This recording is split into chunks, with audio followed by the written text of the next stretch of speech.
요즘 들어 제일 핫한 축구 선수가 있죠. 바로 첼시의 넘버 19, 잉글랜드의 메이슨 마운트입니다.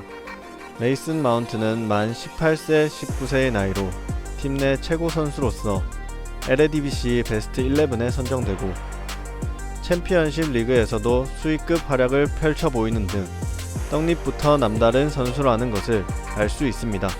그리고 현재 램파드가 지휘봉을 잡고 있는 첼시에서 단연 제일 좋은 모습을 보여주고 있으며 나이부터 국적, 외모를 포함해 잉글랜드 그리고 첼시를 책임질 미래로 손꼽히고 있습니다.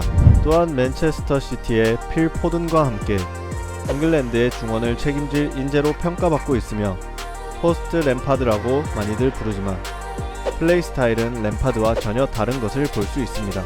지금부터 메이슨 마운트가 제2의 램파드가 될 수 있을지 이야기해보겠습니다.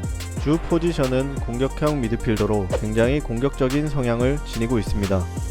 흔히 말하는 넘버 10보다는 섀도우 스트라이커, 세컨톱에 가까운 스타일입니다. 중원을 책임진 램파드와는 다른 플레이 스타일을 보여주는데요. 킥력이 좋아서 세트피스, 좋은 킥과 침투를 바탕으로 유스 시절부터 많은 골을 넣었습니다. 전술 이해도 부족이라는 치명적인 단점을 가진 첼시 유스들과 달리 마운트는 전술 이해도에서도 문제를 보이지 않았습니다. 공을 지나치게 끌면서 템포를 끄는 장면도 상대적으로 적고 간결하게 플레이하는 것을 선호합니다. 다만 온더볼 상황, 즉 기술적인 부분에서는 평가가 많이 갈립니다.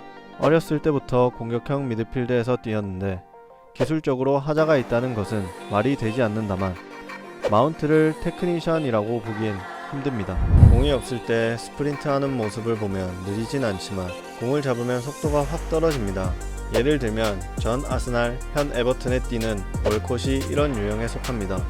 공을 잡고 있는 상황에서는 상대 수비의 움직임과 위치에 따라 볼을 적절하게 다루는 수준은 되지 못한다고 볼 수 있습니다. 첼시 팬들은 마운트를 오스카와 겹쳐 보인다고 많이 평가합니다. 오스카도 번뜩이는 모습이 있었으나 본인이 플레이메이킹을 주도할 정도는 아니었으며 뛰어난 활동량으로 공수 밸런스를 잡아주었지만 기술과 피지컬의 한계로 첼시에 완전히 자리 잡지 못하고 중국으로 떠났습니다. SBV 핏에서 17-18 시즌 임대 17-18 시즌 첼시 유망주 대부분이 그렇듯이 핏에서로 임대를 가며 알크마르전에서 데뷔전을 치렀습니다. FC 위트레흐트 전에는 본인의 첫 골을 기록했으며 PSV 전에는 비록 팀이 2대4로 졌지만 골을 기록하며 인상적인 활약을 펼쳤습니다. 이후 점점 출전 시간을 늘려가며 어느새 핏에서의 주전이 되었고 최근에는 썬베인 루이스 베이커처럼 세트피스 키커를 맡고 있기도 합니다. 18년 1월에는 270분 출장, 볼터치 121회, 볼 소유 회복 12회, 기회 창출 7회, 이 골을 기록하며 이달의 유망주로 뽑혔습니다. 2월 첫 경기 흐로닝원 전에도 골을 터뜨리며 리그 6골을 넣었습니다. 루이스 베이커가 핏에서 첫 시즌에 리그 5골을 넣었는데 그걸 앞질렀습니다. 이러한 활약에 힘입어 핏에서 올해의 선수 17-18 시즌 LADBC 베스트 11에 선정되기도 하였습니다.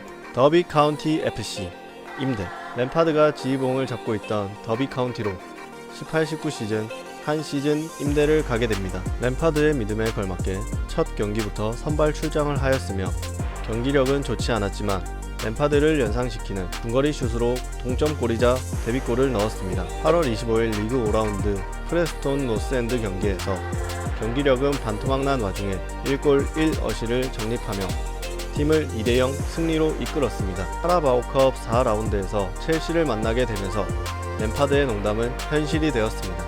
더비 측은 첼시와의 경기에 마운트와 토모리를 출전시킬 수 있는지 문의하였으나 불가능하다는 답변이 돌아오며 카라바오컵에서는 출전이 불가능하게 보였으나 결국 첼시 측에서 허락을 했고 감독인 램파드는 디렉터 마리나와 사리 감독에게 감사를 표했습니다. 시즌 전반기가 마무리되는 시점 현재까지 19경기를 소화하였고 5골 2어시스트 맨 오브 더 매치 평점 7점 정도의 성적을 보여줬습니다. 시즌 최종 기록은 44경기 11골 6어시스트를 기록하였습니다. 첫 챔피언십 리그에서의 풀시즌임에도 불구하고 포스트 램파드라는 칭호에 걸맞게 공격 포인트를 상당히 많이 기록하였습니다. 특히 주목할 만한 부분은 패스 부분으로 경기당 키패스 약 2개, 시즌 총 키패스는 71개를 기록하면서 좋은 모습을 보여줬습니다. 첼시 FC 2019-20 시즌 현재 첼시의 베스트 미드필더 라인업은 은골로 캉테, 조르지뉴, 롭터스 치크가 있는데 치크는 장기 부상에 빠졌고 로스 바클리는 폼이 좋지 않습니다. 마운트는 프리시즌 두 번째 경기에서부터 출전하기 시작했고 괜찮은 움직임과 센스, 활동량을 보여줬습니다. 7월 15일 주급 인상이 포함된 5년 재계약을 체결했고 마운트는 2024년까지 첼시와 함께하기로 했습니다. 맨체스터 유나이티드와의 프리미어리그 개막전에서 중앙 공미로 선발 출장해 에너제틱한 모습을 보여주긴 하였으나 아직까지는 리그 수준차가 보이며 아쉬운 모습을 보였습니다. 4대0으로 패배하였으나 마운트의 플레이에 대해서 기대를 갖는 팬들도 있었습니다. 하지만 이렇게 수준급 선수로 활약했던 시즌 전반과 달리 박싱데이에 접어드는 중반에 이르러서는 그야말로 오도이와 함께 유스 선수의 한계를 그대로 보여주며 경기를 망치고 있었습니다. 이번 시즌 강팀 상대로 코바치치, 조르지니, 캉테를 중원으로 세우는 즉 지난 시즌 사리볼에 가까운 4-3-3 포메이션이 가장 좋은 결과를 가져왔음에도 마운트를 투입하는 4-2-3-1만을 고집하는 램파드의 첼시는 도전을 면치 못하고 있는 상황이었습니다. 그런 경기력 덕분에 첼시 팬들에게 마운트의 주가는 하락하고 있었고 휴식기 이전 마운트가 부상을 달고 다니며 뛰었다는 얘기가 나와서 그나마 정삭 참작되긴 했어도 하얀 링가드라는 소리가 나올 정도로 못해도 너무 못했던지라 큰 기대를 하는 팬들은